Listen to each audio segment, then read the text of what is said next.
no fundo, se a gente pensar aqui um pouquinho na proposta que vem no livro, que é,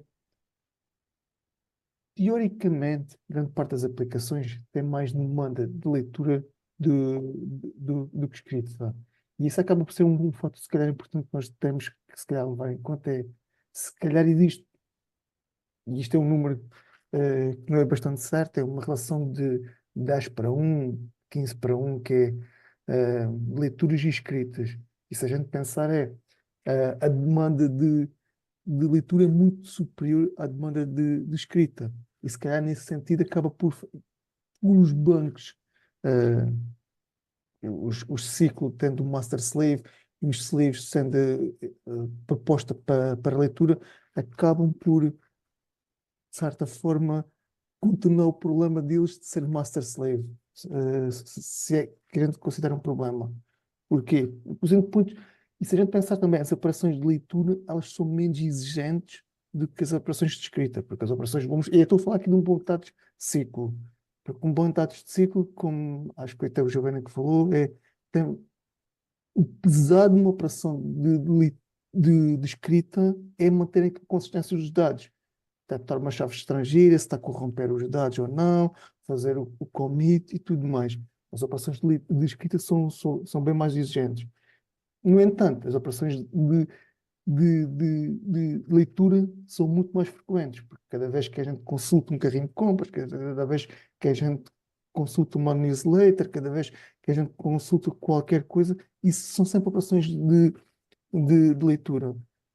Então, nesse sentido, se calhar faz sentido termos, lá está, endpoints de leitura e endpoints de escrita específicos. E é nesse sentido, se calhar, que acho que é o diagrama que o Giovanni está a desenhar exatamente, acaba por fazer sentido.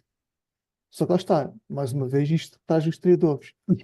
E o que a gente temos falado aqui hoje é trade-offs. Não existe nenhuma receita que vai resolver o problema. Mas e acho que este é o ponto importante. Nós termos a noção dos trade-offs para quando a gente estiver a discutir estes assuntos. Normalmente os bancos de dados de escrita é o banco de dados master. A gente escreve no banco de dados master, mas depois existe, que até acho que foi o Nicolas também falou, que é e o tempo de propagação dos dados para os bancos de leitura. Esse tempo existe, e isto é um trade-off também. Eh, por isso, nada disto é, é bala de prata, no fundo. E acaba por ser um pouquinho isso. Não sei se você quer acrescentar, Wilson. Bom, concordo 100%, né? E acho que é real, né? E a grande maioria das aplicações, né? E aí é um ponto que tem que ver, né? Eu até pus aqui notas, né? Nossa aplicação aqui, a nossa aplicação fictícia, ela tem um write-read ratio, na verdade, read-write, né? Um read-write ratio de 10 para 1. Então, pô, ela vai ser 10 leituras para cada uma escrita, né? E a grande, na real, a realidade da maioria das aplicações é muito maior, até, né? Se brincar é 100 para 1 ou até mais. E aí a gente pode tirar vantagem, né, desse, né, modelo de fazer réplicas do banco, encaminhar as leituras para essas réplicas e deixar escrita no master, né? E e o ponto que o Giovanni colocou ali, né, trouxe, né, isso não é nem só por capacidade, né, isso vai trazer resiliência, né, e disponibilidade, né? Se der um ruim ali no master, ele vai cair, logo algum slave vai ser promovido, né, algum banco secundário vai ser promovido, perdão, e aí vai acabar que vai continuar funcionando, né, enquanto que no modelo que a gente tinha alguns minutos atrás, se o banco caísse, já era, né? Aí complicava ali a nossa vida. Então, total, total. Um primeiro passo, né? Seria. Apesar disto parecer uma solução super magnífica, isto tem uns problemas. A gente tem que não, lá está, mais uma vez, eles estão automatizados para nós. Por exemplo, imaginamos que o banco de dados master cai. Vai ter que ser um banco slave que vai ter que assumir a posição de master. Mas depois existe outro problema. Então, e os dados que ainda não foram replicados para esse master, como é que o slave assume? estas coisas estão construídas para nós como developers, que o provider do banco de dados acaba por resolver isso para nós, mas essa complexidade existe e esse risco existe, que é os dados ainda não estarem propagados para o banco slave que assumiu o risco e como é que ele vai tratar dessas coisas. E na altura das decisões, isto é preciso ter em conta, que estes problemas existem. Só que, mais uma vez, eles são mais visíveis, que até eu acho que foi o Nicolas que trouxe, que é quando a escala aumenta, os problemas começam a aparecer. E a escalas pequenas a gente não parece com ele, mas em grande escala, quando estes problemas aparecem. Ô Nelson, agora você me assustou aqui, cara. Olha só, então você está dizendo que se o master cai, o slave assume e você E, passa a escrever no slave. É isso? Essa é a ideia? Eu estou perguntando porque eu não sei, tá? uhum, uhum. Lá está, isto depende, Exatamente. mais uma vez, Mas assim, lá no teu código, não, isso é transparente para você você. configura para ele fazer a escrita no master, ou seja, é o que eu penso aqui, cara. O cara tem uma connection string direta para o master e outra só para ler em outro banco. E se o Este tipo, master cai, ferrou.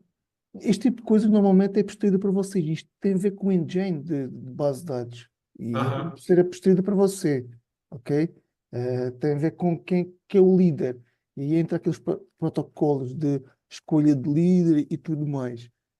E lá está, mais uma vez, estamos a Uhum. falar de um conceito genérico. Cada engine da base de dados pode ter a sua estratégia. Mas, em forma geral, quando estamos a falar de um master slave, teoricamente existe este tipo de conceito que é preciso ter em conta, ok?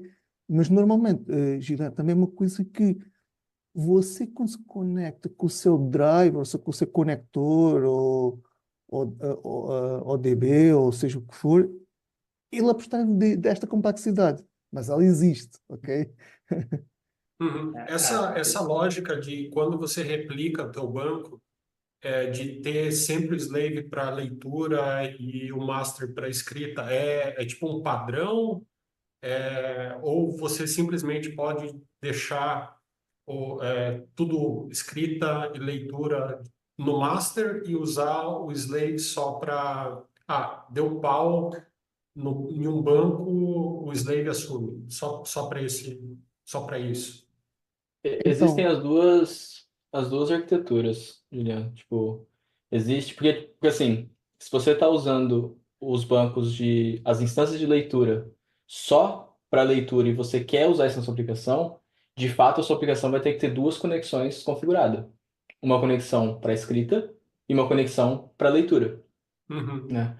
Agora, se você, na sua arquitetura, por algum motivo, quer ter uma réplica do seu banco só por uma questão de resiliência, que, tipo, se o banco seu principal falhar, tipo esse caso aqui, né, que a gente está conectado no nosso cara aqui, ele falha e aí um read assume o lugar dele, geralmente essa parte você não precisa ter duas conexões no seu banco, né? Porque geralmente, se você estiver usando um cloud provider, ele vai te abstrair qual que é o IP de fato daquele banco. A tua aplicação, obviamente, vai ter que se conectar, né? Vai ter uma nova conexão com o novo banco que assumiu, mas teoricamente ali você vai ter um downtime bem pouco ou quase transparente, no melhor dos casos, né? Que você não vai sentir um banco trocando pelo outro, né? Mas sempre que você tem essa troca, tem um risco, às vezes muito pequeno, mas de você perder um pouco de dados, né? Porque pode ser que deu problema aqui e o dado não conseguiu chegar do outro lado, né? Então, apesar desse outro cara ter assumido e teu banco tá ainda de pé,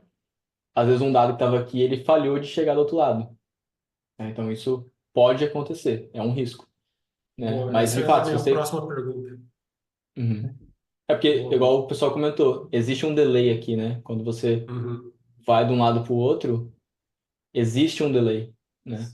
E aí, existem arquiteturas que vão garantir para você que, uma vez salvo em um banco, ele também salvou nos outros, né? Existem arquiteturas aí de banco de dados que vão garantir que, uma vez salvo em um, está salvo em todos os outros.